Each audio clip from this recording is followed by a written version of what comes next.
कक्षा 9 के सभी प्यारे विद्यार्थियों का स्वागत है आपके अपने YouTube channel Shri Ram classes में। और आज के इस वीडियो में आपका जो 7 तारीख का जो आपका एसएसटी का पेपर होने वाला है, तो 7 मई को जो पेपर होगा उसके लिए इंपॉर्टेंट क्वेश्चन का ये पूरा वीडियो है।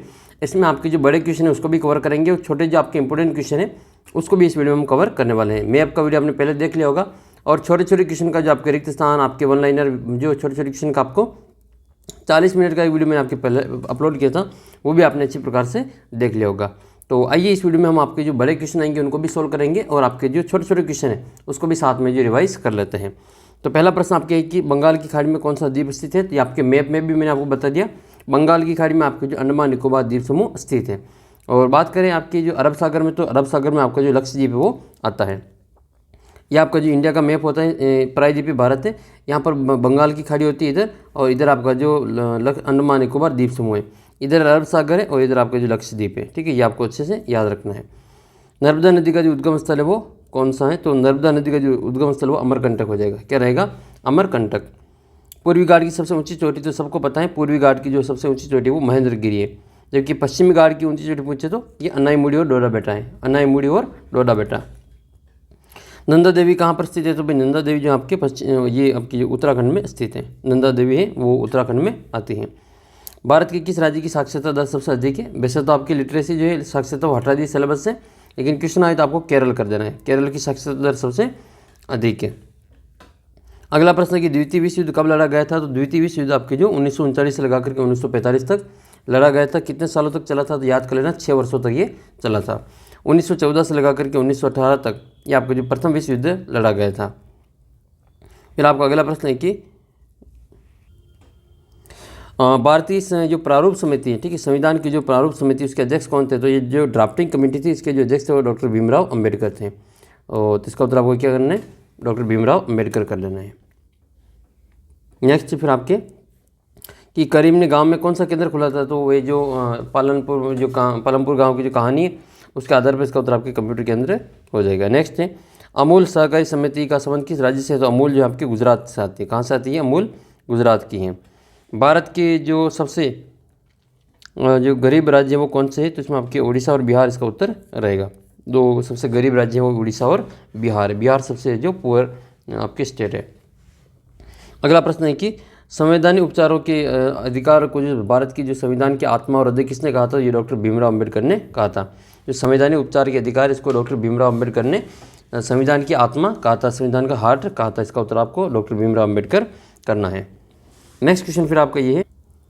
तो अगला प्रश्न है कि बोल्शेविक पार्टी के मुखिया कौन था। तो इसका उत्तर हो जाएगा आपके लेनिन। लेनिन ने जो बोल्शेविक पार्टी की स्थापना की थी, ठीक है, 1917 का इसका उत्तर आपको कर लेना। ये इनकी जो पार्टी थी सोशल डेमोक्रेटिक लेबर पार्टी का एक गुट था ये। नेक्स्ट आपके फिर आपके अगला प्रश्न है कि भारत की जो सबसे बड़ी अपवाह द्रोणी कौन सी नदी है। तो इसका उत्तर आपको क्या करना है, सबसे बड़ी जो अपवाह द्रोणी है वो आपका गंगा नदी कर देना है। कौन सी नदी है आपके? गंगा नदी भारत की जो सबसे लंबी बड़ी जो अपवाह द्रोणी है। लोगों का एक प्रदेश से दूसरे प्रदेश में जाना क्या कहलाता है। उसको प्रवास कहते हैं। क्या कहते हैं? उसको प्रवास कहा जाता है।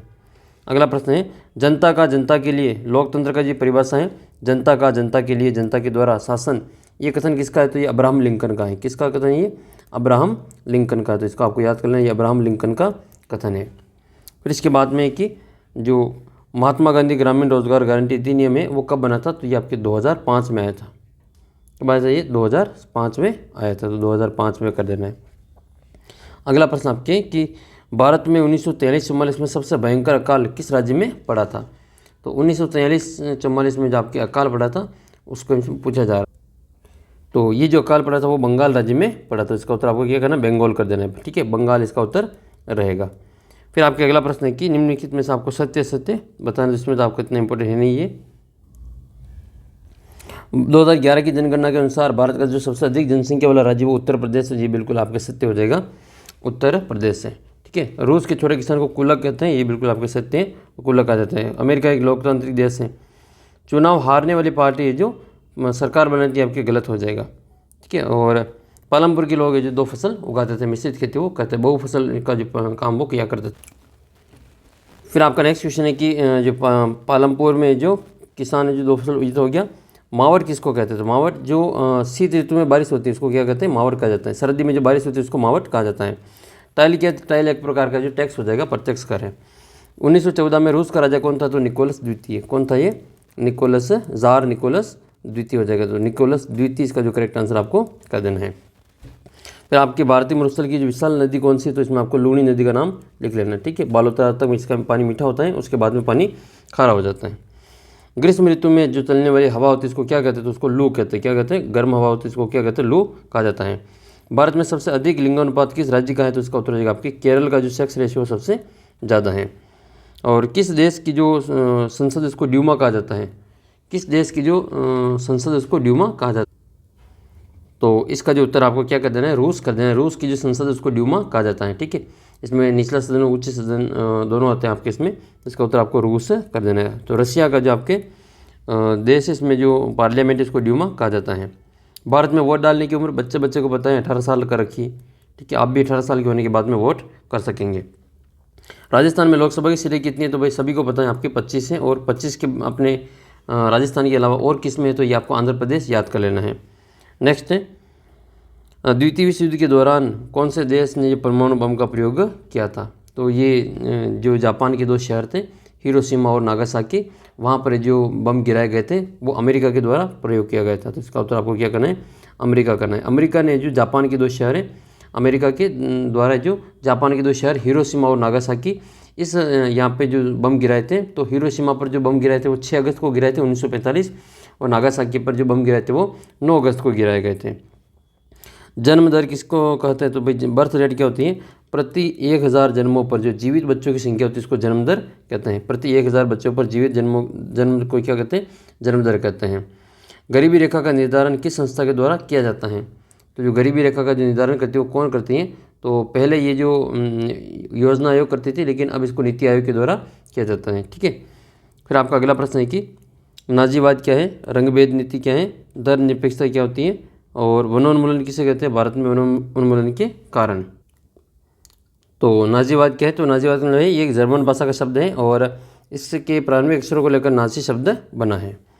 फिर आपकी इसमें एक घटना आती है आपकी, इसको याद कर लेना कि नाइट ऑफ ब्रोकन जो ग्लास घटना है वो किस घटना के लिए याद किया जाता है? तो नाइट ऑफ ब्रोकन ग्लास जो है, इसमें ये जो आपके नाइट ऑफ ब्रोकन ग्लास के नाम से हिटलर के द्वारा 1938 में यहूदी प्रार्थना घर को जो जलाना और उनकी स्मृति को जो तहस नहस कर देना, इस घटना को क्या कहा जाता है? नाइट ऑफ ब्रोकन ग्लास के रूप में जाना जाता है। फिर आपके दूरी राष्ट्र में कौन कौन थे? तो दूरी राष्ट्र में जर्मनी था, इटली था, और जापान और उसके सहयोगी देश थे। मित्र राष्ट्र में कौन कौन थे? तो मित्र राष्ट्र में आपको याद कर लेना है इंग्लैंड, फ्रांस, रूस और उसके सहयोगी देश थे, ठीक है।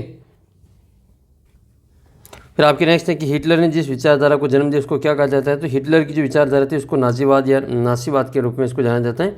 नासी विचारधारा का जो मुख्य आधार था वो आपके नस्लीय आधार पर भेदभाव करना था। फिर आपको एक परिभाषा ये देख लेनी, वैज्ञानिक वानिकी किसको कहा जाता है? तो वैज्ञानिक वानिकी के अंतर्गत वन में विविध प्रकार की जो पेड़ों को काट करके उस जगह पर जो एक जैसे पेड़ और एक पंक्ति में लगाए जाते हैं, इनकी संरक्षण सरकार की देखरेख में होता है, उसको वैज्ञानिक वानिकी कहा जाता है। कुल मिलाकर सरकार है जो विभिन्न प्रकार की जो पेड़ अलग अलग प्रजाति के पेड़ पौधों को काट करके एक जगह पर एक ही प्रकार के पेड़ पौधे एक ही पंक्ति में लगाए जाते हैं, तो उनका संरक्षण सरकार करती है, इसको वैज्ञानिक वानिकी कहा जाता है। फिर आपके अगला प्रश्न है कि खादर एवं बांगर के बीच में आपको अंतर बताने की, खादर और बांगर में क्या अंतर होता है। और एक ये कि देश की अर्थव्यवस्था में नदी का क्या महत्व है, और आर्थिक और गैर आर्थिक एवं के बीच में अंतर स्पष्ट करना है, और बेरोजगारी की परिभाषा और बफर स्टॉक क्या है, इन सरकार इसे क्यों बनाती है, इसका आपको वर्णन करना है। तो चारों प्रश्नों का उत्तर आपको एक साथ यहाँ पे बता दे। तो ये प्रश्न आपका है यहाँ से कि बफर स्टॉक क्या है, सरकार इसके क्यों बनाती है। तो बफर स्टॉक अनाजों का एक स्टॉक होता है, अनाजों का एक भंडारण होता है, जिसका जो सर्जन किसानों के अनाज खरीद करके किया जाता है, और सरकार है जो खाद्य सुरक्षा को सुनिश्चित करने के लिए बफर स्टॉक बनाती है। याद कर लेना, खाद्य सुरक्षा को सुनिश्चित करने के लिए ये बफर स्टॉक बनाती है, ताकि गरीब वर्गों के जो बाजार मूल्य से कम कीमत पर अनाज वितरण किया जा सके। फिर आपका नेक्स्ट क्वेश्चन आता है कि खादर और बांगर में अंतर। तो बांगर जो होता है आपका पुराना जलोढ़ मिट्टी का क्षेत्र होता है, इसके लिए आपको याद कर लेना बांगर पुराना, तो आपको बापू याद कर लेना बांगर और पुराना। और यह मर्दा नदी के बेसिन से दूर पाई जाती है, और यह मिट्टी को जो उपजाऊपन इसका जो कम होता है और खेती के लिए आदर्श नहीं होती हैं। खादर की बात करें तो खादर नई जलोढ़ मिट्टी को खादर कहते हैं। खादर जो होता है उसमें नई जलोढ़ मिट्टी होती है। तो नई जलोढ़ मिट्टी को खादर कहते हैं। ये जो मृदा के नदी बेसिन में के पास में पाई जाती हैं और ये मृदा बहुत ही उर्वरक होती हैं और कृषि के लिए आदर्श मानी जाती हैं। फिर आपको इसमें जो पूर्वी घाट और पश्चिमी घाट में अंतर देखना है तो वो भी हम साथ में देख लेते हैं। तो पूर्वी घाट और पश्चिमी घाट में क्या क्या अंतर है वो आपको अच्छे से याद कर लेना है कि भाई पूर्वी घाट जो है वो भारत के जो प्रायद्वीपीय भारत की जो पूर्वी भुजा का निर्माण करता है। ये आपके जो भारत के जो प्रायद्वीपीय भारत है इसकी जो पूर्वी भुजा, यहाँ पर आपके जो पूर्वी घाट आता है और यहाँ इसकी जो सबसे ऊंची चोटी वो आपके महेंद्रगिरी आपके यहाँ पर रहती हैं। इन ढलानों का जो वर्षा कम होती है और पूर्वी घाट जो कोरोमंडल तट के समांतर है। पूर्वी घाट जो आपके यहाँ कोरोमंडल तट है इसके समांतर आपका जो पूर्वी घाट होगा। पूर्वी घाट सतत नहीं, ये अनियमित मतलब लगातार नहीं है ये। और पूर्वी घाट की जो सबसे ऊंची चोटी है वो जवादी और महेंद्रगिरी है। तो महेंद्रगिरी का नाम आपको याद कर लेना है, ये पूर्वी घाट में स्थित है। फिर पश्चिमी घाट की बात करें तो पश्चिमी घाट है जो प्रायद्वीपीय भारत की पश्चिमी भुजा का निर्माण करता है। ये पश्चिमी भुजा है, इसका ये आपके पश्चिमी घाट है ये। और इसमें जो आपके जो ढलान पर पूर्वी घाट की अपेक्षा कम वर्षा होती है, ये मालाबार तट और के समांतर होती है। आपके जो ये कोंकण तट होता है यहाँ पे तो, और यहाँ पर आपका जो मालाबार तट होता है तो मालाबार तट पे ये समांतर होती हैं। और इसकी जो सबसे ऊंची चोटी है वो आपकी क्या हो जाएगी, अनाईमुड़ी और डोडा बेटा है, ये अरब सागर के समांतर होते हैं। फिर आपके इंपॉर्टेंट प्रश्न बनता है आपके ये कि जल विभाजक किसको कहते हैं, इसका क्या कार्य है और उदाहरण देना है। तो जल विभाजक वह उच्च भूमि जो पड़ोसी अफवाह स्रोत को एक दूसरे से अलग करते हैं इसको जल विभाजक कहते हैं। उदाहरण के लिए अम्बाला जो है आपके सिंधु और गंगा नदी में जो है जल विभाजक का कार्य करता है, यानी कि ये जल विभाजक पर स्थित है।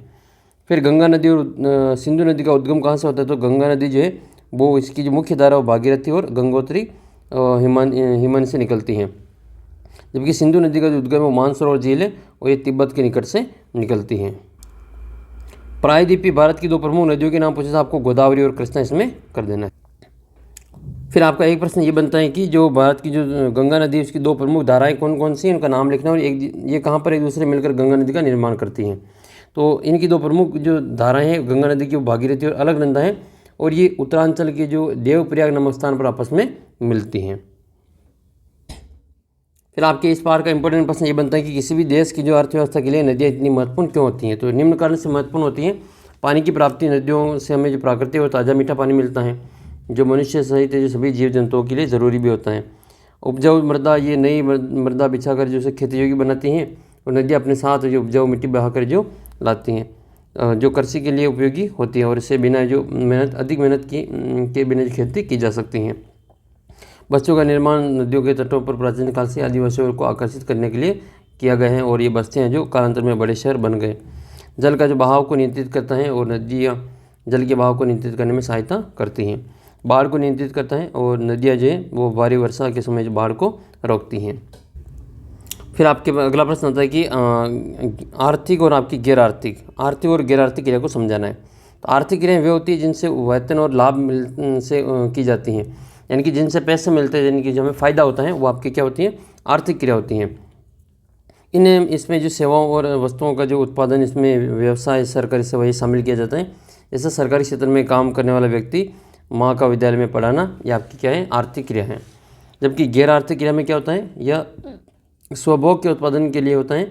इसमें प्राथमिक उत्पादों का उपभोग, प्रसंस्करण और अचल संपत्तियों का स्वलेखा उत्पादन करता है, यानी कि स्वयं के लाभ के लिए इसको किया जाता है।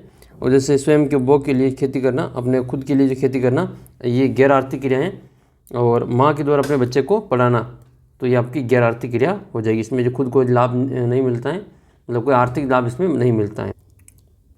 फिर ये प्राथमिक, द्वितीयक और तृतीयक क्षेत्र में कौन कौन सी गतिविधियाँ होती है ये देख लेते हैं। प्राथमिक क्षेत्र में वस्तुओं का उत्पादन प्राकृतिक संसाधनों का प्रयोग करके किया जाता है। जैसे कृषि है, उससे संबंधित जो उत्पादन है, पशुपालन है, मछली पालन है, खनन है, उत्खनन है, ये सभी आपके प्राथमिक में आते हैं। द्वितीयक क्षेत्र में जो भी कच्चा माल होता है उसको निर्मित करके उसको पक्के माल में उत्पादित किया जाता है। जैसे गन्ने से चीनी का उत्पादन है, फर्नीचर से लकड़ी से फर्नीचर है। विनिर्माण क्षेत्र भी इसको कहा जाता है। और इसमें जो कृषि उद्योग भी आते हैं जो प्राथमिक क्षेत्र से माल प्राप्त करके वस्तुओं का जो अंतिम वस्तुओं का जो निर्माण करते हैं, तो ये आपके द्वितीय क्षेत्र में आते हैं। इसको जो इसमें औद्योगिक और विनिर्माण, इसमें सारी चीज़ें आ जाती हैं। तृतीय क्षेत्र की बात करें तो वह क्षेत्र जो सेवाओं का उत्पादन करता है, इसको सेवा क्षेत्र भी कहा जाता है। तो तृतीय क्षेत्र को सेवा क्षेत्र भी कहा जाता है। शिक्षा, स्वास्थ्य, संचार, परिवहन, व्यापार, कृषि, मनोरंजन, लोक सेवा, लोक प्रशासन, ये सभी इसमें शामिल किए गए हैं। फिर आपके नेक्स्ट क्वेश्चन बनता है ये कि किन परिस्थितियों में जो फ्रांस की क्रांति शुरू हुई वाइमर गणराज्य की इन समस्याओं का सामना करना पड़ा और भारत में मानसूनी वर्षा की विशेषताओं का वर्णन करना है। फिर सदाबहार वन और पतझड़ वन में आपको अंतर बताना है। लोकतंत्र क्या है, लोकतंत्र के मुख्य कारण का वर्णन कीजिए। गरीबी क्या है, गरीबी के प्रमुख मापने का आपको मापन कैसे किया जाता है वर्णन करना है। भारतीय संविधान में मौलिक अधिकारों का संक्षेप में वर्णन कीजिए। लोकसभा राज्यसभा से अधिक शक्तिशाली क्यों है। जैकोबिन क्लब के जो सदस्य वो कौन थे, और बालशेविक क्रांति के बाद में जो अक्टूबर क्रांति के बाद जो कौन कौन से प्रमुख परिवर्तन किए, कोई 3 परिवर्तन आपको इसमें बताना। ये सभी प्रश्नों के उत्तर आपको एक साथ इसमें बता देते हैं। तो सबसे पहले देख लेते हैं कि निर्धनता होती क्या। तो निर्धनता का मतलब ये होता है, निर्धनता रेखा मतलब होता है कि भारतीय योजना आयोग के अनुसार है जो ग्रामीण क्षेत्रों में प्रति व्यक्ति 2400 कैलोरी और शहरी क्षेत्र में प्रति व्यक्ति 2100 कैलोरी निर्धारित की गई है। अगर कोई भी व्यक्ति से कम पा रहा है तो इसका मतलब निर्धनता रेखा से नीचे माना गया है। भारत में सर्वाधिक 3 गरीब राज्य कौन से, तो बिहार, उड़ीसा और असम, ये 3 सर्वाधिक गरीब राज्य हैं। सबसे कम निर्धनता किस में, तो सबसे कम निर्धनता आपकी जो केरल में, हिमाचल प्रदेश में और पंजाब में है। फिर निर्धनता के कारण क्या है, तो निर्धनता के कारण है एक तो उच्च जो जनसंख्या वृद्धि है, भूमि है, अन्य संसाधनों का असमान वितरण है, सामाजिक सांस्कृतिक कारण है, बेरोजगारी है, बाल श्रम है, असहायता है, खराब स्वास्थ्य, कुपोषण, ये सभी निर्धनता के कारण है। और ये निर्धनता की परिभाषा दे रखी है। निर्धनता से आशय कि जीवन के लिए न्यूनतम जो उपयोगी आवश्यकता है इसकी प्राप्ति भी ना होना, यानी कि मूलभूत जो सुविधा है, रोटी कपड़ा मकान, वो भी अगर आपको नहीं मिला इसका मतलब आपके जो निर्धन स्थिति में आएंगे। और निर्धनता की जो आमदनी इतनी कम होती है कि वह अपनी सामान्य आवश्यकताओं को पूरा नहीं कर सकते हैं। वो हर चौथा जो व्यक्ति, भारत में जो हर चौथा व्यक्ति वो एक निर्धन है। भारत में निर्धनता उन्मूलन के लिए कौन कौन सी सरकार के द्वारा योजना चलाई गई, 3 योजनाओं के नाम लिखना है। तो गरीबी को मिटाने के लिए भारत सरकार ने कौन सी योजना चली, तो निर्धनता को दूर करने के लिए भारत सरकार के द्वारा बहुत सी योजनाओं का संचालन किया जा रहा है, जिसमें जो महात्मा गांधी राष्ट्रीय ग्रामीण रोजगार अधिनियम 2005 है, प्रधानमंत्री रोजगार योजना 1993 और ग्रामीण रोजगार सृजन 1995, स्वर्ण जयंती ग्रामीण रोजगार योजना 1999 और राष्ट्रीय काम के बदले अनाज 2004 और अंत्योदय अन्य योजना इसमें शामिल है। फिर आपके अगला प्रश्न है कि एनएसएस का क्या होता है, तो एनएसएसओ, ठीक है। तो ये होता है आपके राष्ट्रीय प्रतिबद्धता सर्वेक्षण कार्यालय। ये क्या होता है, राष्ट्रीय प्रतिबद्धता सर्वेक्षण कार्यालय। ये एक भारत का सामाजिक आर्थिक सर्वेक्षण करने वाला सबसे बड़ा जो संगठन है। इसकी स्थापना है जो 1950 में होती है। इसका मुख्यालय दिल्ली के जो फरीदाबाद में स्थित है। एक प्रश्न आपके ये बार बार पूछा जाता है कि रंग भेद क्या है, तो रंग भेद क्या होता है। रंग भेद नस्ली भेदभाव है, यानी कि रंग के आधार पर जो भेदभाव करना, ये रंग भेद कहलाता है। उस व्यवस्था का काम नाम है जो कि दक्षिण अफ्रीका के विशिष्ट लोग तौर पर चलाई गई थी, और दक्षिण अफ्रीका पर जो यह व्यवस्था यूरोप के गोरों लोगों के द्वारा ला दी गई थी। तो काले गोरे में भेद करना ये रंग भेद नीति के अंतर्गत आता है। इसको रंग भेद नीति के रूप में जाना जाता है। फिर एक प्रश्न आपके ये बार बार आता है कि बच्चों आपके अनुसार जो चरवाहे जंगल के आसपास ही क्यों रहते हैं, तो इसका कारण क्या है।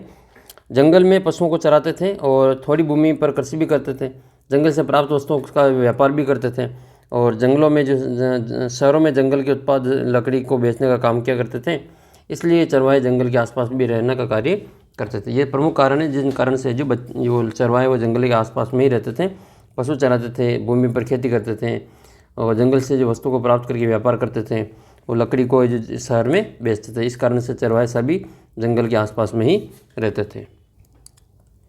एक आपके ये प्रश्न बार बार आता है कि बाबर किसे कहते हैं, तो बाबर क्या होता है। गढ़वाल और कुमाऊं के इलाके में जो पहाड़ियों के निचले हिस्सों में जो आसपास में पाए जाने वाले शुष्क और सूखे जंगल होते हैं, उनके सूखे इलाके होते हैं, इनको क्या कहा जाता है, बाबर कहा जाता है। गद्दी क्या होता है, तो गद्दी एक समुदाय है जो कि हिमाचल प्रदेश में निवास करते हैं, जो शिवालिक के जो निचले इलाकों में रहते हैं और अप्रैल महीने में जो लाहौल और स्पीति की तरफ चले जाते थे।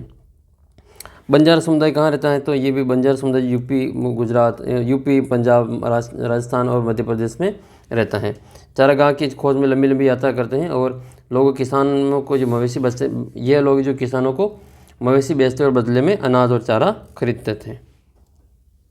फिर आपके ये प्रश्न है कि वाइमर जो गणराज्य था उसके सामने क्या क्या समस्या थी, तो वाइमर गणराज्य में प्रथम विश्व युद्ध के जो जर्मनी की पराजय के और सम्राट के पद त्याग देने के बाद में वाइमर में राष्ट्रीय सभा को बैठक बुलाई गई और लोकतांत्रिक सरकार संविधान पारित किया गया। लेकिन नया वाइमर जो गणराज्य है वो जर्मनी के अधिकांश जो लोगों को रास नहीं आया।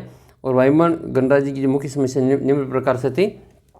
पहला तो यह है कि प्रथम विश्व युद्ध के उपरांत जो जर्मनी पर थोपी गई जो वर्साई की जो कठोर और अपना अपमानजनक की संधि अधिकांश लोगों जो जर्मन वासी हैं जो वाइमर गणराज्य को ही जिम्मेदार मानते थे। रूसी क्रांति की सफलता में जर्मनी के कुछ भागों में साम्यवादी का प्रभाव तेजी से बढ़ा और युद्ध के अपराधी के रूप में जर्मनी पर 6 अरब पाउंड का जो जुर्माना लगाया गया, जिसको चुकाने में जो वाइमर गणराज्य वो असमर्थ था। जर्मनी द्वारा जो हर्जाना चुकाने का से इनकार कर दिया और फ्रांस ने जो जर्मनी के औद्योगिक क्षेत्र पर जो रूर पर कब्जा कर लिया था, जिसके कारण भी जो वाइमर गणराज्य की प्रतिष्ठा पर बहुत ठेस पहुंची थी। और 1929 में जो विश्वव्यापी आर्थिक मंदी आई थी, उसमें बड़ी महंगाई को नियंत्रित करने में वाइमर जो गणराज्य है वो आपके असफल रहा था।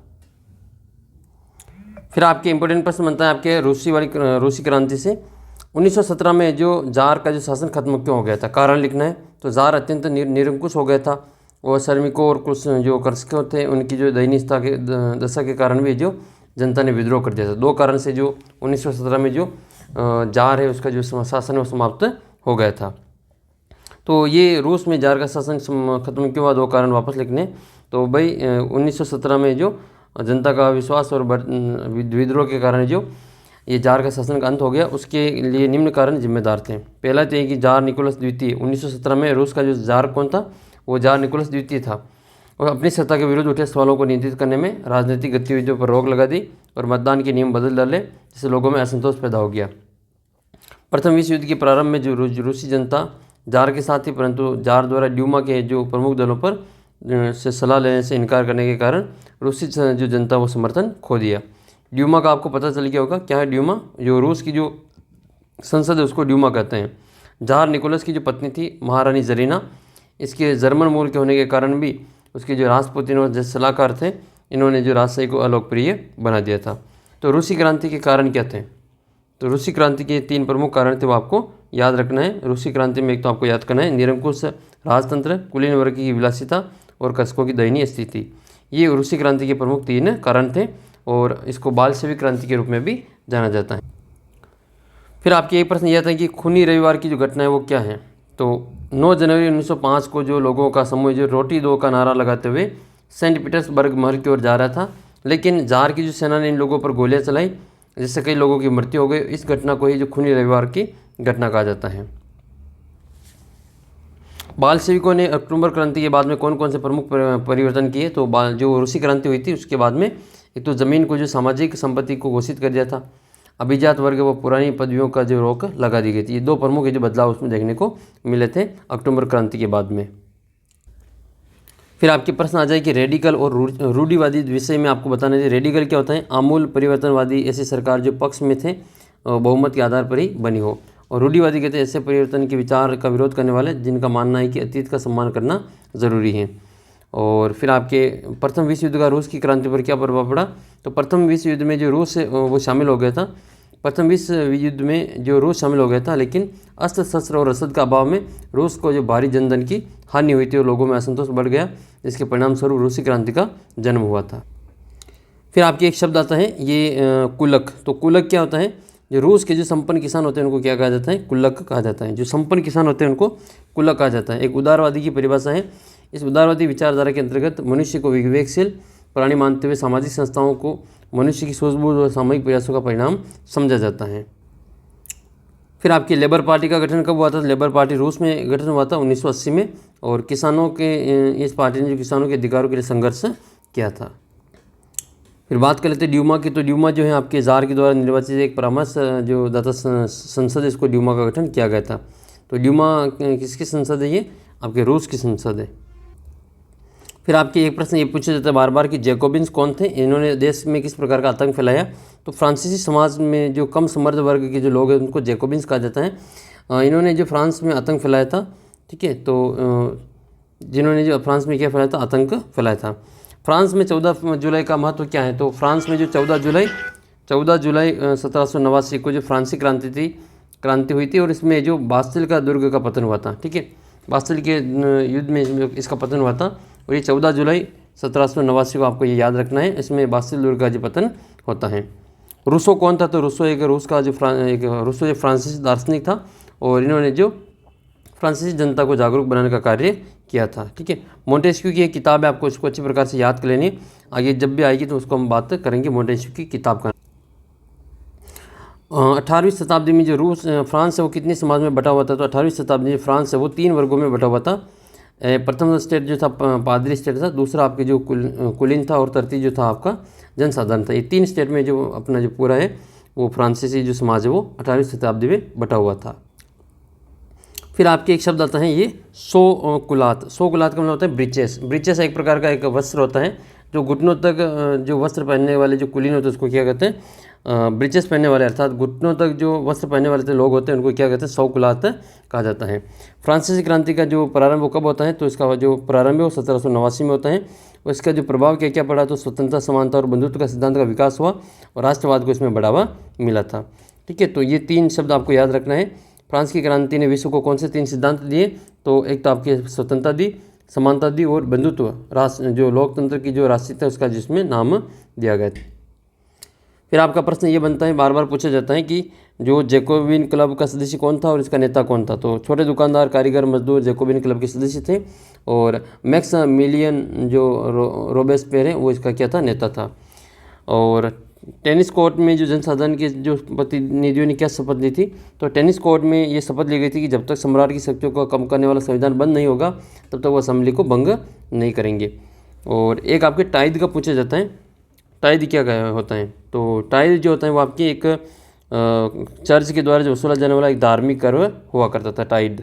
ठीक है, टाइद 2 चीज़ है, एक तो टाइद है और एक आपका जो टाइल है। ठीक है, दोनों अलग अलग है। ठीक है, टाइल अलग है और टाइद अलग है। तो टाइद जो है आपके धार्मिक कर चर्च के द्वारा वसूला जाता है। आतंक का राज किसको कहते हैं? तो व्यक्ति या संगठन लोगों में डर फैलाने के लिए जो कार्य करे उसको आतंक का राज कहते हैं। गिलोटिन क्या था? तो गिलोटिन जो है मृत्युदंड देने के लिए बनाया गया यंत्र था, इसको अपन गिलोटिन कहते हैं। फिर आपको याद करने की द सोशल कॉन्ट्रैक्ट, इसकी जो रचना किसने की? तो ये रूसो के द्वारा की गई थी। ठीक है, बास्तिल का पतन आपको बता ही दिया। बास्तिल का पतन किसका प्रतीक है? तो बास्तिल का जो पतन है वो आपके जो राजतंत्र का पतन का प्रतीक है। बास्तिल का पतन कब हुआ था? तो ये 1789 में होता है। ठीक है, 14 जुलाई 1789 को, इसमें मिस्टेक है ये, 14 जुलाई 1789 को अपना जो बास्तिल का युद्ध वो इसका पतन हो जाता है इसमें। और जो राष्ट्रीय सभा है असेंबली, उसने जो मानवाधिकारों की घोषणा कब की थी? तो इसका जो उत्तर आपको 1991 में की थी। फिर आपके एक किस किताब को जो बाइबिल कहा जाता है? क्रांति का बाइबिल। तो द स्पिरिट ऑफ लॉज, ये जो आपको इसमें क्या कहा जाता है? द स्पिरिट ऑफ लॉज है, इसको क्या कहा जाता है? इसको क्रांति का बाइबिल कहा जाता है। ठीक है, ये मोंटेस्क्यू के द्वारा लिखी गई थी। किसके द्वारा लिखी गई थी? मोंटेस्क्यू के द्वारा लिखी गई थी। 1815 में वाटरलू का युद्ध में किसकी हार हुई? तो नेपोलियन की हुई थी। और खुद का जो फ्रांस का सम्राट कब घोषित करता है? नेपोलियन। तो 1804 में नेपोलियन है जो खुद को जो फ्रांस का सम्राट घोषित कर देता है। ठीक है, फिर एक प्रश्न ये बार बार पूछा जाता है कि प्रवास जो है वो जनसंख्या परिवर्तन को किस प्रकार से जो प्रभावित करता है, आपको वर्णन करना है। प्रवास का मतलब लोगों का एक स्थान से दूसरे स्थान पर चले जाना प्रवास कहलाता है। जनसंख्या वितरण और उनके घटकों को परिवर्तित करने में प्रवास की महत्वपूर्ण भूमिका होती है, क्योंकि आगमन तथा प्रस्थान दोनों ही स्थानों के लिए जनसंख्या जो आंकड़े होते हैं वो इनको प्रभावित करते हैं। और प्रवास आंतरिक भी हो सकता है और ये अंतर्राष्ट्रीय भी हो सकता है, देश का भीतर भी हो सकता है और देश से बाहर भी हो सकता है। आंतरिक प्रवास जो होता है वो जनसंख्या के आकार को परिवर्तित नहीं करता है, लेकिन जो देश में जो जनसंख्या वितरण को प्रभावित करता है। भारत में अधिकतर प्रवास जो है ग्रामीण क्षेत्रों से अपकर्षण, ग्रामीण क्षेत्रों से क्या हो रहा है? अपकर्षण हो रहा है और इस कारण से प्रभावित होता जा रहा है। और ये ग्रामीण क्षेत्रों में गरीबी और बेरोजगारी की प्रतिकूल अवस्था है। और नगर में क्या हो रहा है? आपके आकर्षण हो रहा है, नगर की ओर आकर्षित हो रहे हैं लोग, तो आकर्षण हो रहा है और ये रोजगार में वृद्धि और अच्छे जीवन स्तर को दर्शाता है। 1991 में जो इसका जो शहरी जनसंख्या थी वो 29 थी और 2001 में बढ़कर ये 27 तक ये 27 से 78 तक ये पहुंच गई है। फिर आपके अच्छा प्रश्न ये बनता है कि भारत में जो जनसंख्या का असमान वितरण है इसका कारण क्या है? तो भारत में जो जनसंख्या का वितरण असमान, इसका कारण क्या है? तो कुछ क्षेत्रों में जो जन्म दर है, मृत्यु दर अलग अलग है। भारत में जन्म दर अलग अलग हुए हैं और स्थलीकृत भी है, यानी कि इनका जो स्थान है वो अलग अलग है। जैसे राजस्थान में जो पूरा रेगिस्तान है वहाँ पर लोग कम निवास करते हैं, जलवायु जो जीवन के अनुकूल नहीं है, वहाँ जनसंख्या काफ़ी कम है, तो इस कारण से जो जनसंख्या वहाँ पर निवास कम करती है। इसके विपरीत है जो आप देखेंगे जो मैदानी भाग में जो जनसंख्या वो ज़्यादा पाई जाती है। पहाड़ी क्षेत्र में वर्षण में मृदा भी जो जनसंख्या वितरण को प्रभावित करती हैं। पहाड़ी क्षेत्रों में जनसंख्या कम होती है, वहाँ पर जो वर्षण कम होती हैं, और जहाँ पर जो बारिश कम होती है वहाँ पर जनसंख्या भी कम होती है। उपजाऊ मृदा वाले क्षेत्रों में आबादी ज़्यादा होती है। फिर भारत का वो पड़ोसी देश जिसकी जनघनत्व भारत से ज़्यादा है तो बांग्लादेश हो जाएगा। बांग्लादेश का जो जनघनत्व है वो भारत के जो जनघनत्व से ज़्यादा है, तो ये 1034 है, वो बांग्लादेश का जनघनत्व है। और भारत का जनघनत्व 384 है। भारत का जनघनत्व कितना है? 384। फिर आपके इंपोर्टेंट प्रश्न और बनते हैं, रूस की क्रांति का जो उदय होने की प्रमुख परिस्थितियों का वर्णन कीजिए, और भारत की जो चुनाव प्रणाली उसकी विशेषताओं का वर्णन करना है, और भारत में जो चुनाव प्रणाली और उसके जो सुधार है उसके चुनौतियों का आपको प्रकाश डालना है। तो इसका जब आगे और भी क्वेश्चन आएगा तो उसके साथ में इसको एक साथ हम इसका जो आंसर आपको दे देंगे। फिर आपका नेक्स्ट क्वेश्चन इंपॉर्टेंट कि आपने जो भारत में जो वन अधिनियम है वो कब लागू किया होता है? ये आपके 1865 में सबसे पहले लागू किया था। एक स्थलीय भाग जो 3 ओर से समुद्र से घिरा हो उसको क्या कहते हैं? उसको प्रायद्वीप भारत, उसको प्रायद्वीप कहा जाता है। भारत की जो सबसे भारत की जो कौन सी नदी प्रायद्वीपीय भारत की जो सबसे जो बड़ी नदी है? तो इसका उत्तर कर देंगे हम इसमें गोदावरी भारत की जो सबसे बड़ी प्रायद्वीपीय नदी है। ग्रीष्म ऋतु में मैदानों में बहने वाली पवन को क्या कहते हैं? उसको लू कहा जाता है। क्या कहते हैं? लू कहा जाता है। रबड़ का जो संबंध है किस प्रकार की वनस्पति तो उष्णकटिबंधीय वर्षा वन में पाया जाता है। फिर आपके जो भारत में सबसे अधिक जनसंख्या वाला राज्य कौन सा है? तो उत्तर प्रदेश, इसका उत्तर कर देंगे। कौन सा गैर कृषि गतिविधि में नहीं आता है? तो इसमें जो बुवाई, विनिर्माण, दुकानदारी और परिवहन, तो इसमें जो गैर कृषि गतिविधि में नहीं आता है वो हो जाएगा आपका परिवहन, गैर कृषि विधि में नहीं आता है। नेक्स्ट फिर आपके कि एक मिनट, ये गैर कृषि में नहीं आता है, तो देखो गैर कृषि में जो होगा ये तो सारे गैर कृषि में नहीं आता है, तो ये सारे नहीं आते हैं। वो है जो आपकी गैर कृषि में नहीं आती, ये कृषि क्षेत्र में आता है। नेक्स्ट है आपकी कौन सी प्राथमिक गतिविधि है? तो प्राथमिक गतिविधि क्या हो जाएगी? मछली पकड़ना, ये आपके जो प्राथमिक गतिविधि हो जाएगी। विनिर्माण आपकी द्वितीयक है। बैंकिंग और शिक्षा आपके तृतीय क्षेत्र में आती हैं। संविधान इनमें से कौन सा अधिकार देता है? तो संविधान अपनी संस्कृति की रक्षा करने का अधिकार आपको देता है। नेक्स्ट है इनमें से जो कौन है जो राजनीतिक कार्यपालिका का हिस्सा होता है? कार्यपालिका का जो हिस्सा होता है वो कौन होता है? तो वो अपने गृह मंत्री होते हैं, वो आपकी कार्यपालिका का हिस्सा होता है।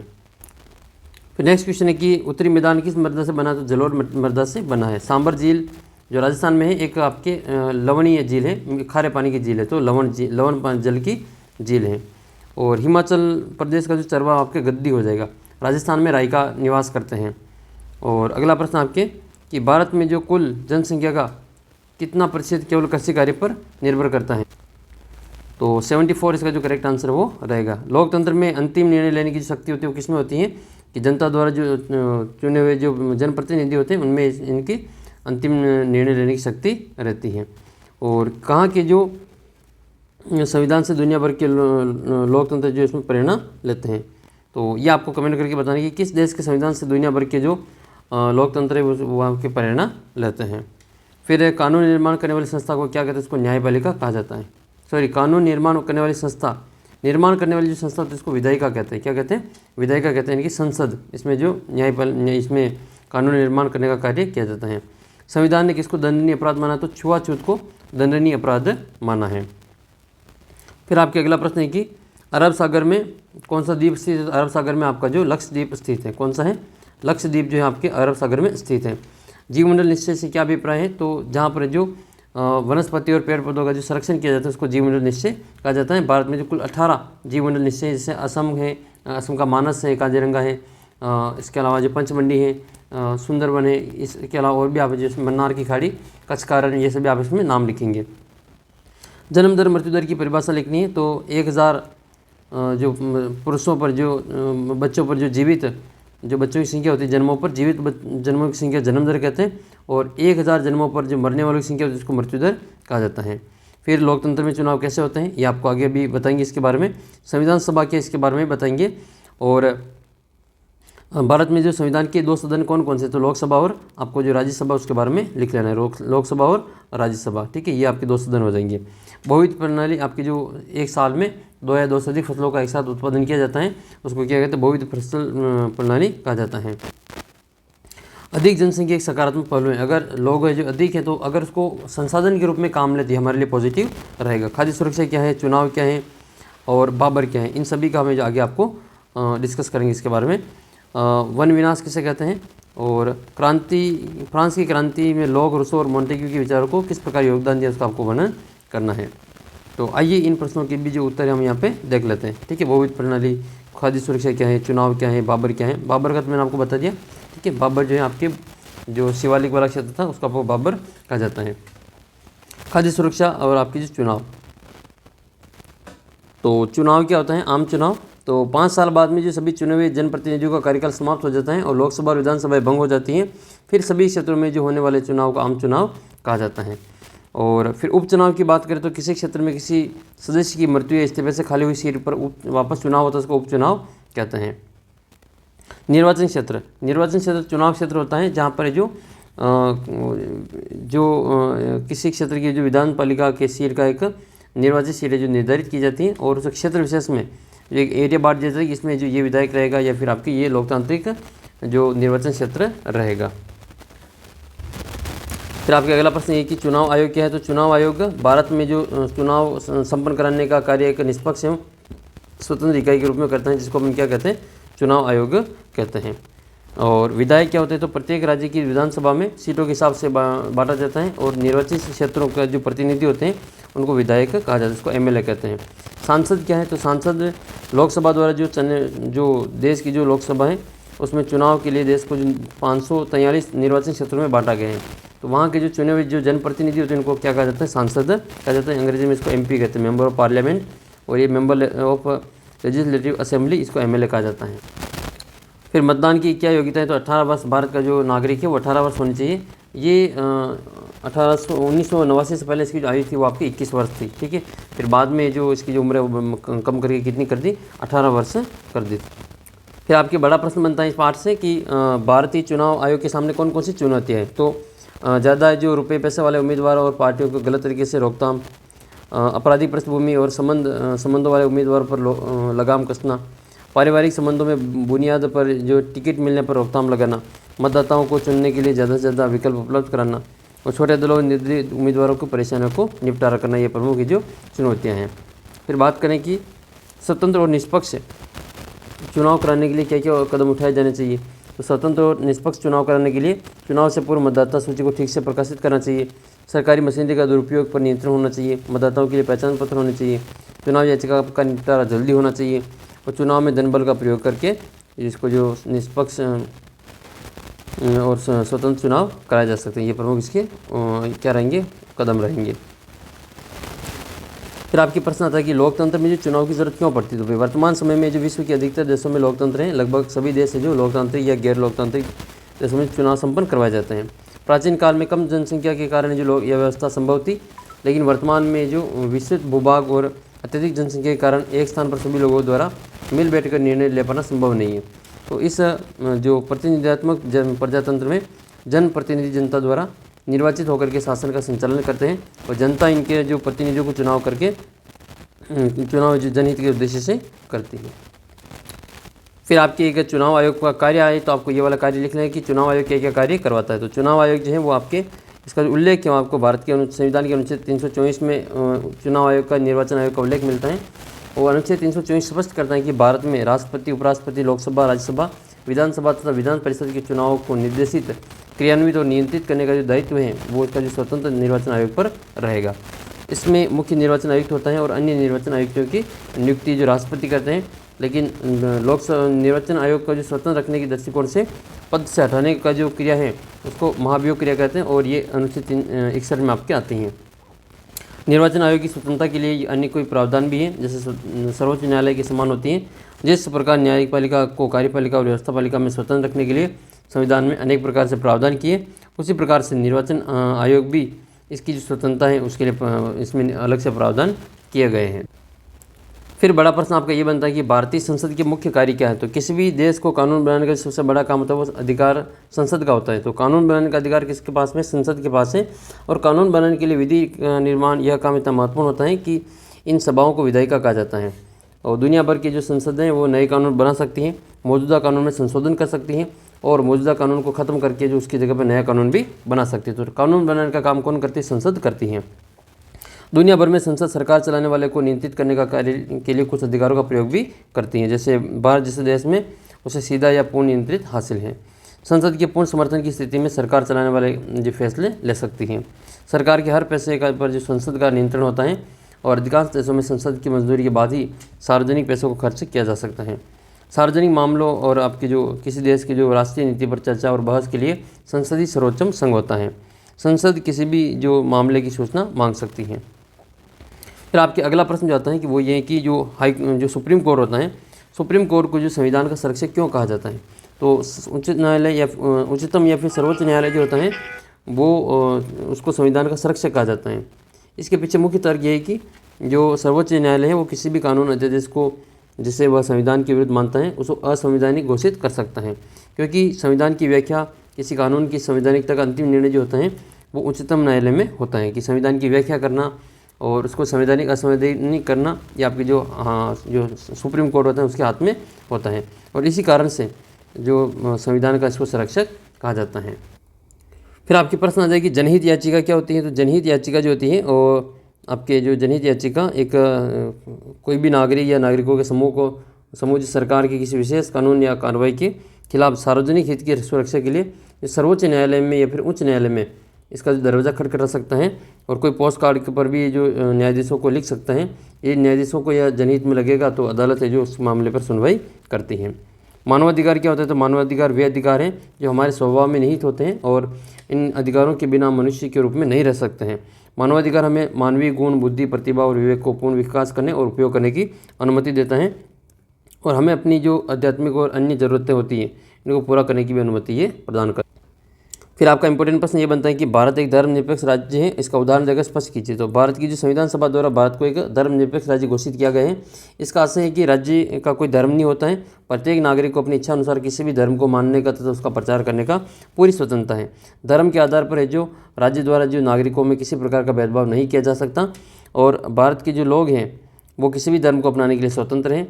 भारत का जो कोई भी आधिकारिक धर्म नहीं है। प्रत्येक जो धार्मिक समूह तथा संप्रदाय हैं वो अपने धार्मिक मामलों का प्रबंधन करने के लिए स्वतंत्र रहता है। फिर आपके मौलिक अधिकार कौन कौन से? मौलिक अधिकार में समानता का अधिकार क्या है? तो समानता का मतलब लोगों में समानता, कि भारत का जो कोई भी व्यक्ति है वो कानून के समक्ष जो समान रहेगा, ठीक है, समान संरक्षण उसको प्राप्त होगा। सरकार है जो धर्म के आधार पर, जाति के आधार पर और लिंग के आधार पर, जन्म स्थान के आधार पर किसी भी नागरिक के साथ भेदभाव नहीं करेगी, और सरकार में किसी पर पद पर संबंधित मामलों में सभी नागरिकों को अवसर की समानता मिलती है। भेदभाव न करने का जो सिद्धांत है वो सामाजिक जीवन का आधार होता है। फिर नेक्स्ट क्वेश्चन आपके कि समानता का अधिकार भी हमने आपको बता दिया। मूल अधिकार किसे कहते हैं? इसके भारतीय संविधान में कितने मौलिक अधिकार? तो मौलिक अधिकारों की बात करें तो अभी वर्तमान में जो भारत में 6 मौलिक अधिकार हैं। और नेक्स्ट क्वेश्चन है कि भारत में गरीबी के प्रमुख कारणों की चर्चा कीजिए। सार्वजनिक वितरण प्रणाली की कमियां क्या हैं, और किसी भी देश में खाद्य सुरक्षा को क्यों आवश्यक होती है, और भारत में विभिन्न प्रकार के वनों के नाम लिखिए और किन्हीं 2 को आपको समझाना है। धनगणों के वार्षिक आंदोलन के लिए जिम्मेदार 5 कारकों की व्याख्या करनी है। जनगणना क्या है, इससे आप क्या समझते हैं? जनसंख्या के जनसंख्या के विभिन्न भागों में इसका किस प्रकार से वितरण होता है, और जनसंख्या वृद्धि के महत्वपूर्ण घटकों की व्याख्या करनी है। तो आइए इंपॉर्टेंट जितने भी प्रश्न हैं ये देखो, आपके लास्ट के जो चैप्टर है वो वाले इनके क्वेश्चन है, ये बड़े बड़े प्रश्न जाएंगे वो इन चैप्टर से ही आपके पूछे जाएंगे। तो एक तो ये आपका जो लास्ट का चैप्टर है खाद्य सुरक्षा वाला, वो देख लेते हैं कि भारत में जो खाद्य सुरक्षा है, तो सार्वजनिक वितरण प्रणाली भारत में किस प्रकार से खाद्य सुरक्षा को सुनिश्चित करती है, व्याख्या करनी है।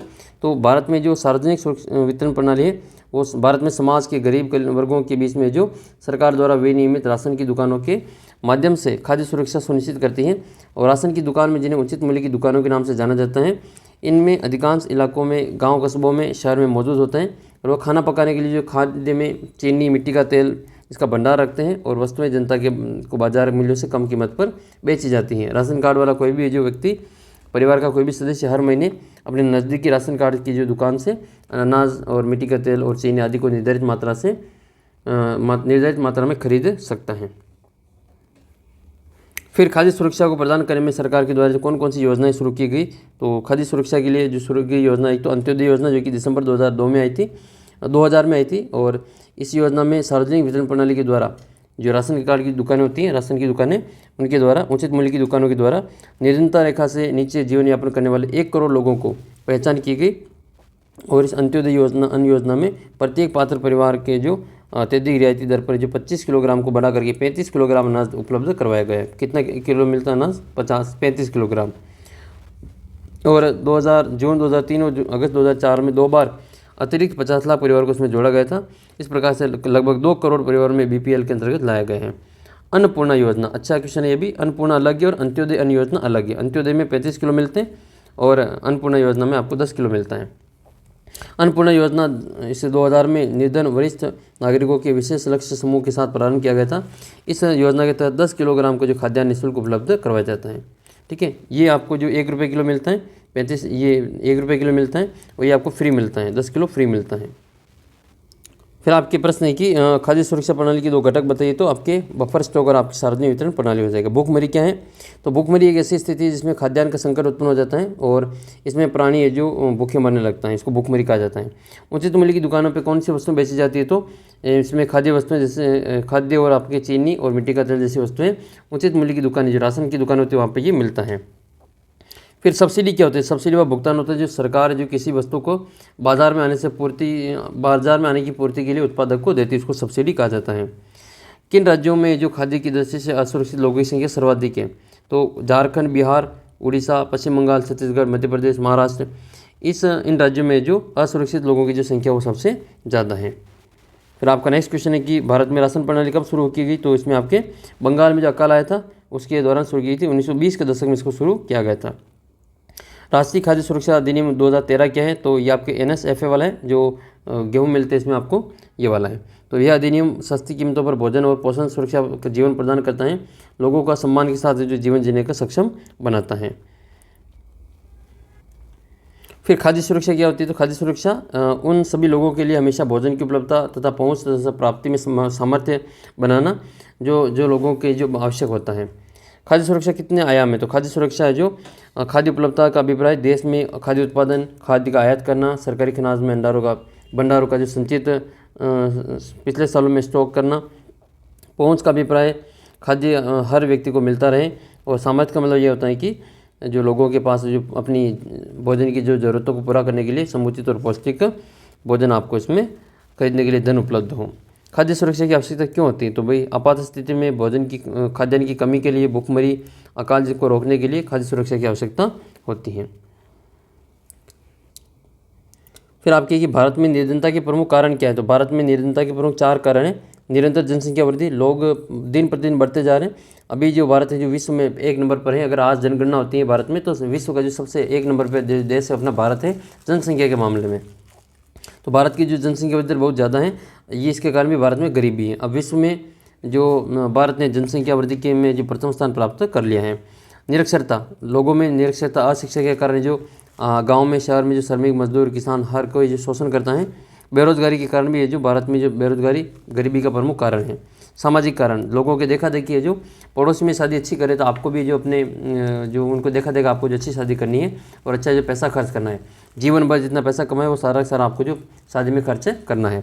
नहीं हो तो फिर आप जो उधार लेके भी, ब्याज पे पैसा लेके या फिर ज़मीन बेचकर आपको जो शादी करनी है, लेकिन दिखावा पूरा करना है। अपने आसपास में जो वो तो उनकी हैसियत के हिसाब से कर रहे हैं, लेकिन अगर आपके पास में जो हैसियत नहीं तो फिर आप इसके अनुसार अपने जो निर्णय लें।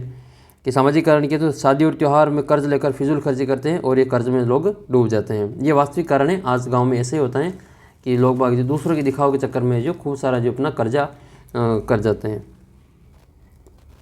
फिर आता है आपका बहुविध फसल प्रणाली। तो एक वर्ष में किसी भी भूमि पर एक से अधिक फसलों को पैदा करने का जो तरीका होता है उसको बहुविध फसल प्रणाली कहा जाता है। फिर आता है इसमें आपके कि अस्थायी पूंजी से क्या अभिप्राय है। तो अस्थायी पूंजी वह पूंजी होती है जिसका जो कई वर्षों तक जो उपयोग होता है, जैसे औजार, मशीन, भवन, ये आपके अस्थायी पूंजी में आते हैं। कार्यशील पूंजी में कौन आता है, तो कच्चे माल और नगद मुद्रा कार्यशील पूंजी कहा जाता है, क्योंकि ये चीज़ें जो उत्पादन की क्रिया को दौरान जो समाप्त हो जाती है इसको कार्यशील पूंजी कहा जाता है। छोटे किसान वे होते हैं जो अपने परिवार के साथ खेतों में काम करते हैं, इसको छोटे किसान कहा जाता है। फिर आपका नेक्स्ट क्वेश्चन है कि हरित क्रांति का जनक किसको कहा जाता है, तो MS स्वामीनाथन को हरित क्रांति का जनक कहा जाता है। और पालमपुर में परिवारों की संख्या 450 है। आधुनिक तरीके अपनाने वाला राज्य पंजाब, हरियाणा, पश्चिमी उत्तर प्रदेश हो जाएगा। गैर कृषि क्रियाएं, डेयरी और लघु श्री विनिर्माण आपकी गैर कृषि क्रियाएं आती हैं। फिर आपको परिभाषा देने की अधिकार क्या होता है और मौलिक अधिकार क्या होता है। तो अधिकार समाज और सरकार में अन्य साथियों द्वारा जो व्यक्तियों के उचित दावे और उनको समाज द्वारा मान्यता प्राप्त होती है उनको क्या कहते हैं, कानून के द्वारा अनुमोदित होता है, उसको हम क्या कहते हैं, अधिकार कहते हैं। मौलिक अधिकार का मतलब वे बुनियादी शर्तें होती हैं जो किसी व्यक्ति के समग्र विकास के लिए आवश्यक मानी जाती हैं, संविधान की तरह जो इसकी गारंटी है, तो इसको क्या कहते हैं, मौलिक अधिकार कहा जाता है। नेक्स्ट धर्मनिरपेक्ष राज्य, तो वही बताइए आपको कि एक धर्मनिरपेक्ष राज्य वह राज्य है जो किसी एक धर्म को आधिकारिक धर्म के रूप में स्थापित नहीं करता है। बाकी ये आपको बता दिए, जनता का जनता के लिए जनता के द्वारा चलाए जाने वाला जो शासन है उसको क्या कहते हैं, लोकतंत्र कहते हैं। अब्राहम लिंकन के द्वारा परिभाषा दी गई थी। सरोजिनी नायडू उत्तर प्रदेश की पहली राज्यपाल थी। मताधिकार की उम्र 18 वर्ष है और अपनी जो संस्कृति की दक्षिणी अफ्रीका का गणराज्य 26 अप्रैल 1992 में बना। और फिर आपके नेक्स्ट क्वेश्चन आपके ये, लोकतंत्र के लिए आवश्यक है तो स्वतंत्र और निष्पक्ष चुनाव ये आवश्यक रहेगा। फिर आपके जो डेमोक्रेसी शब्द हैं वो यूनानी शब्द हैं, बाकी अंग्रेजी भाषा के शब्द से बना हुआ है ये। डेमोक्रेसी तो आपके अंग्रेजी भाषा के शब्द है, लेकिन ये यूनानी भाषा के डेमोक्रेसी से बना है। ठीक है, ये शब्द जो आपके अंग्रेजी शब्द हैं, लेकिन ये शब्द जो बना हुआ है वो यूनानी भाषा की डेमोक्रेसी से बना है। यूनानी का में जो डेमोस है उसका मतलब होता है लोग, और क्रेसिया का मतलब होता है शासन, अर्थात डेमोक्रेसी लोकतंत्र का अर्थ होता है लोगों का शासन। फिर भारत का मान लो राष्ट्रपति बनना है, प्रधानमंत्री बनना है, तो कौन कौन सी योग्यता होनी चाहिए। तो प्रधानमंत्री राष्ट्रपति के लिए एक ही योग्यता है, ये याद कर लेना, वह भारत का नागरिक हो, 35 वर्ष की उम्र प्राप्त कर चुका हो। और प्रधानमंत्री बनना तो 35 की जगह पे आपके 25 वर्ष करना है। वह लोकसभा के लिए निर्वाचित होने की योग्यता रखता हो और उसके पास जो किसी लाभ का पद नहीं हो। फिर आपका नेक्स्ट है कि राज्यसभा का कार्यकाल कितना होता है। तो राज्यसभा एक अस्थायी सदन है, परंतु इसके जो 1/3 सदस्य होते हैं प्रति 2 साल में, अर्थात अवकाश प्राप्त कर लेते हैं। इनका जो एक सदस्य का कार्यकाल वो 6 साल होता है और लोकसभा का 5 साल होता है। भारत में राष्ट्रपति जो राज्यसभा के लिए कितने सदस्य मनोनीत करता है और किस आधार पर करता है। तो 12 सदस्य मनोनीत करता है। वो कला, विज्ञान, साहित्य, समाज सेवा और इसके आधार पर 12 सदस्यों को मनोनीत करता है। ब्रिटिश विधान पालिका को क्या कहते हैं। तो इसको निम्न सदन, इसको कॉमन सदन और ऊपरी जिसको लाल सदन कहा जाता है। मंत्रिपरिषद की अध्यक्षता कौन करता है। तो ये प्रधानमंत्री करता है। अमेरिका की जो विधानसभा है, जो संसद है, उसका नाम क्या है। तो अमेरिका की जो विधानसभा है, जो विधान पालिका है, उसका नाम आपके कांग्रेस है, जो कि निम्न सदन को कहते हैं, और ऊपरी सदन को सीनेट कहा जाता है। जैसे अपने लोकसभा होती है वैसे वहाँ पे कांग्रेस है, और जैसे अपनी राज्यसभा वैसे वहाँ के उनके सीनेट होती है। हाँ, अगला प्रश्न आपके कि पिछले वर्ग आयोग के लिए किस नाम से जाना जाता है। तो पिछला वर्ग जो आयोग आया था उसको मंडल आयोग के नाम से जाना जाता है। 1978 में लोकतंत्र कैसे काम करता है। तो भाई लोकतंत्र जो राजनीतिक संस्थाओं के द्वारा काम करता है। मंत्रिमंडल क्या क्या काम करता है। तो मंत्रिमंडल देश में जो बड़े बड़े जो निर्णय लेने का कार्य मंत्रिमंडल करता है। अभी पाकिस्तान पर हमला करना हो तो ये हमारा मंत्रिमंडल का जो निर्णय होगा। फिर आपके अगला प्रश्न है, फिर आपसे पूछे कि लोकतंत्र की क्या विशेषता होती है। तो लोकतंत्र की विशेषता होती है, लोकतंत्र में फैसला लेने की शक्ति लोगों के द्वारा चुने गए जनप्रतिनिधि में होती है। चुनाव निष्पक्ष और स्वतंत्र होने चाहिए। लोकतंत्र में हर वयस्क नागरिक को वोट डालने का अधिकार होता है। और चुनाव कानून का जो राज है और अधिकारों का आदर होना चाहिए। एक लोकतांत्रिक सरकार संवैधानिक कानूनों और नागरिकों के अधिकारों द्वारा खींची गई लक्ष्मण रेखा के भीतर काम करनी चाहिए। लोगों के द्वारा चुने गए शासकों द्वारा ही फैसले लिए जाते हैं। और चुनाव लोगों के लिए निष्पक्ष अवसर और उतने विकल्प उपलब्ध कराता है, चाहे मौजूदा शासकों को तो बदल सकता है। और इस तरह से जो इस चुनाव में बनी सरकार जो संविधान द्वारा बुनियादी कानूनों और नागरिक के अधिकारों के दायरे को मानते हुए काम करती हैं। फिर यह आपके धनगर समुदाय। तो धनगर समुदाय जो है वो कहाँ पर निवास करते हैं। तो धनगर समुदाय जो है वो महाराष्ट्र में निवास करता है और ये एक चरवाहा समुदाय है। ये 20वीं सदी के प्रारंभ में इनकी आबादी लगभग इतनी आबादी थी, ठीक है, 4,67,000। और इसमें ज़्यादातर गडेरिया चरवाहे थे और कुछ लोग कंबल और चादर भी बनाने थे, जबकि कुछ भेड़ पालते थे। गडेरिया बरसात के दिनों में महाराष्ट्र के मध्य जो पठारों में रहते थे। एक अर्धशुष्क इलाका था ये, और बारिश भी कम है जो और मिट्टी भी जो कम उपजाऊ थी। चारों ओर जो कंटीली जाड़ी और सूखे बाजरे के अलावा कोई भी फसल नहीं होती थी। मानसून में यह पट्टी जो धनगर के जो जानवरों के लिए एक विशाल चारागृह बन जाती थी। फिर आपका अगला प्रश्न है कि जो वन अधिनियम में आया था 1865 में, उसका चारागाह समुदाय पर क्या प्रभाव पड़ा। तो वन अधिनियम का चारागाह समुदाय पर निम्न प्रभाव पड़ा। इसमें आप लिखेंगे एक तो कि अधिनियम घने वन को जो अधिक आय के स्रोत थे उनमें पशुओं को चराने में रोक लगा दी थी। और इसके बाद में फिर आप इसमें लिखेंगे कि घने जो वन थे उसमें जो पशुओं को चराने के लिए परमिट लेना अनिवार्य कर दिया था। इसके अलावा वनों में जो चरवाहा के आने जाने का समय निश्चित कर दिया और वन अधिनियम का उल्लंघन करने पर बड़ी भारी जो जुर्माना वसूल किया जाने लगा। बाकी आपको जो रायका समुदाय है इनकी जीवन शैली मैं आपको पहले बता चुका हूँ। ये रेगिस्तान में रहते हैं रायका समुदाय, जहाँ बारिश का कोई भरोसा नहीं होता है। खेती की हर उपज साल में कम ज़्यादा होती रहती है। इसी कारण से जो रायका खेती के साथ साथ जो चरवाही का जो काम भी करते हैं। बरसात में जो बाड़मेर, जैसलमेर, जोधपुर, बीकानेर में राई का अपने गांव में ही रहते हैं और अक्टूबर में जब चारागाह सूखने लगते हैं तो नए चारागाह की तलाश में चल पड़ते हैं और अब अगली बरसात पर ही अपने घर पे वापस आते हैं। राइकाओं का जो एक तबका ऊँट पालता है तो कुछ है जो भेड़ बकरी पालने का कार्य करता है। अच्छा, कमेंट करके बताना कि राइका समुदाय जो है अपना आराध्य देव किन लोक देवता को मानते हैं। फिर आपकी खरीफ की फसल और रबी की फसल देख लेना। खरीफ की फसल ठंड में बोई जाती है और फसल को पकाने के लिए सिंचाई की आवश्यकता होती है। उदाहरण के लिए गेहूं, चना इसका उदाहरण रहेगा। खरीफ की फसल बरसात में बोई जाती है और फसलों को पकाने के लिए वर्षा का जो पानी होता है वो आवश्यक होता है। उदाहरण के लिए मक्का, जवार, बाजरा इसका उत्तर रहेगा। फिर आपका बंजारा समुदाय का आपको बता दिया पहले, ठीक है। गद्दी समुदाय भी आपको बता दिया। बाबर क्या है तो गढ़वाल और कुमाऊं इलाकों में पहाड़ियों के जो निचले हिस्से में पाए जाने वाला जो शुष्क जंगल होता है, उसका इलाका होता है, उसको क्या कहा जाता है? बाबर कहा जाता है। गद्दी एक जो चरवाहा है जो कि हिमाचल प्रदेश में निवास करते हैं और शिवालिक के जो निचले इलाकों में रहते हैं ये सर्दी के दिनों में तो, और गर्मी के दिनों में लाहौल स्पीति की तरफ ये चले जाते हैं। फिर आपको याद करना है वन उत्पाद क्या है तो वनों से प्राप्त होने वाले उत्पाद को वन उत्पाद कहते हैं, जिसमें इमारती लकड़ी, लाख, गोंद, कपड़ा, रबड़, चमड़ा, रबड़, औषधियाँ ये सभी इसमें शामिल रहते हैं। युद्ध से जंगल क्यों प्रभावित हुए तो युद्ध वन विनाश का प्रमुख कारण रहा, क्योंकि विश्व युद्ध के दौरान जो जंगलों ने अंग्रेजों ने जो जंगी जरूरतों को पूरा करने के लिए अनगिनत पेड़ों को कटवाया। युद्ध की रणनीतियों में डचों ने बहुत सारे आरा मशीन और सागौन की जो विशाल लट्ठों को ढेर करके जला दिया। इन लोगों ने कई लोगों का जो इस अवसर का लाभ उठाया और खेती की भूमि का विस्तार कर लिया, जिससे वन विभाग वापस उन पर जो लोगों से नहीं ले पाई और इस प्रकार से वन वो प्रभावित रहे। फिर आपकी कि ये गुंडादुर कौन थे तो भाई गुंडादुर जो थे बस्तर जिले के एक जो 180 मिर्गी का लड़ाकू प्रजाति के व्यक्ति हैं जो कि गुंडादुर कहलाते हैं। और फिर स्लीपर क्या होता है तो स्लीपर जो होता है वो रेल की पट्टी के आर पार जो लकड़ी के तख्ते लगे होते हैं पाटियाँ, उनको जो पटरियों के अपनी जगह पर जो रोक कर रखते हैं उसको स्लीपर कहा जाता है ना। स्लीपर का मतलब ऐसा मतलब कि अपने जो पहनने वाले चप्पल होते हैं उनको स्लीपर कहा जाता है ना। चप्पल की फ़ोटो बनाकर मत आ जाना। जो रेल के नीचे पटरियाँ के नीचे जो आड़े जो गत्ते लगाए जाते हैं उनको क्या कहते हैं? स्लीपर कहा जाता है। वन विनाश का मतलब क्या है? वन का समाप्त होने की प्रक्रिया को वन विनाश कहा जाता है। फिर आपके अगला प्रश्न है कि भारत में जो 1906 में जो कौन सी संस्था स्थापित की गई थी तो 1906 में इंपीरियल फॉरेस्ट रिसर्च इंस्टीट्यूट, जिसकी जो स्थापना वो देहरादून में होती है। भारत का पहला वन महानिदेशक जो ब्रैंडिस को नियुक्त किया गया और चाय और कॉफ़ी के बागवान वनों को साफ करके लगाए गए थे। किस जानवर के शिकार को जो खेल ट्रॉफी के रूप में देखा गया तो इसका उत्तर आपके बाघ हो जाएगा। वन अधिनियम कब लागू हुआ तो 1865 में। और फिर आपके ये है कि रंगून में लकड़ी के गोदाम में भारी भरकम लकड़ी उठाने के लिए हाथी का इस्तेमाल किया जाता है। फिर आपको जो जनसंख्या नीति है उसके बारे में विशेषता बताने की जनसंख्या नीति क्या है तो जनसंख्या नीति, राष्ट्रीय जनसंख्या नीति परिवारों के आकार को सीमित रखकर है जो एक व्यक्ति के स्वास्थ्य और कल्याण को सुधारा जा सकता है। इस तथ्य को ध्यान में रखते हुए भारत सरकार ने 1952 में एक व्यापक परिवार नियोजन का कार्यक्रम शुरू किया और परिवार कल्याण जो कार्यक्रम है उसमें जिम्मेदार और सुनियोजित पितृत्व को बढ़ावा देने के लिए कार्यरत हैं। राष्ट्रीय जनसंख्या नीति 2000 में कई जो नियोजित प्रयास किए गए जिसका परिणाम है जनसंख्या। राष्ट्रीय जनसंख्या जो 2000 में 14 वर्ष से कम आयु के बच्चों को निःशुल्क शिक्षा प्रदान करने, शिशु मृत्यु दर को कम करने और व्यापक स्तर पर टीकारोधी बीमारियों से बच्चों को छुटकारा दिलाने और लड़कियों की शादी की उम्र बढ़ाने के लिए प्रोत्साहित करती हैं।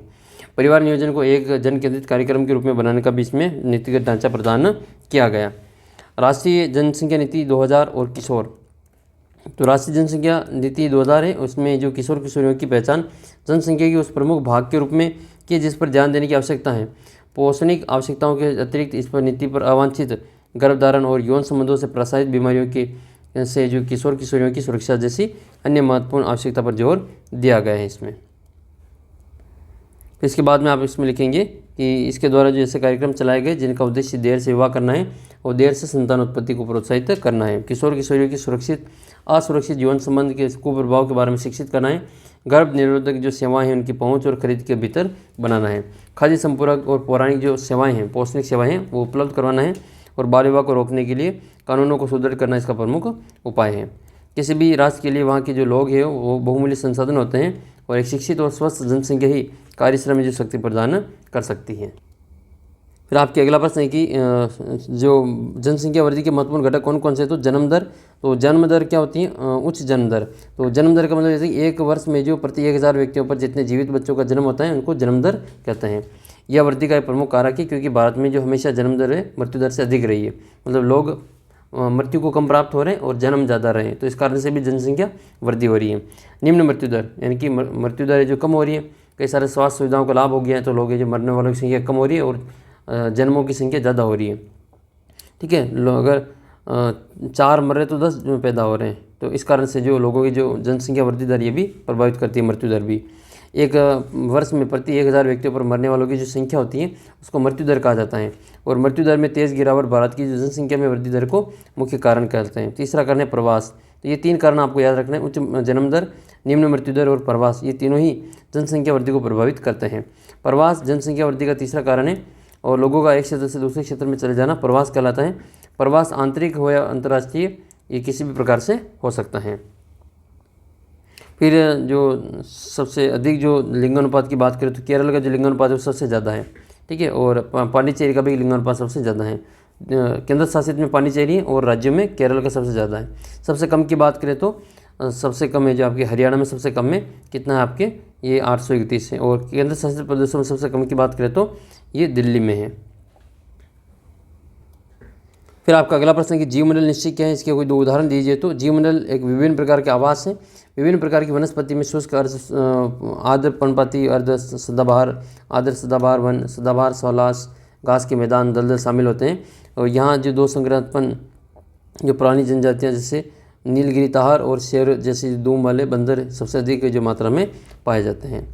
फिर आपको जो कुछ प्रमुख है जो आपके संकटग्रस्त जो प्रजाति हैं उनके नाम लिखना है। तो संकटग्रस्त प्रजाति में आपका सर्प, गंदा और चंदन हो जाएगा। और संकटग्रस्त जो जीव हैं वो आपके एक सिंग वाला गेंडा और उड़न गिलहरी आपके संकटग्रस्त प्रजाति हैं। फिर आपको सदाबहार वन और पतझड़ वन में आपको पर्णपाती वन में अंतर लिखना है। तो सदाबहार वर्ष भर जो हरे भरे होते हैं और 200 सेंटीमीटर से अधिक वर्षा वाले क्षेत्र में पाए जाते हैं।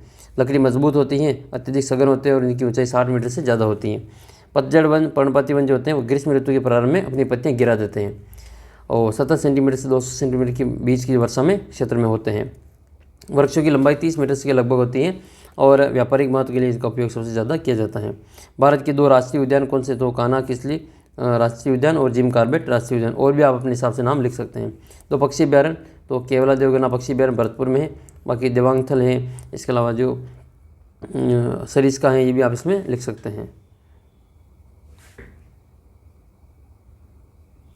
भारत की किन 2 जीवमंडल निश्चय के नाम लिखना है। तो आपके पंचमढ़ी है, पन्ना है, अमरकंटक है, ठीक है, और अचनकमर है, नंदा देवी। ये सभी आपकी क्या हैं प्रमुख जो जीव निश्चय के नाम हैं। प्रमुख जो नीम एक पौधा है जिससे जो रक्तचाप, नीम जो रोगाणुनाशक होता है, और सर्पगंधा जो आपके रक्तचाप नियंत्रित करता है। अर्जुन कांदर्ग रक्तचाप नियंत्रण में काम आता है।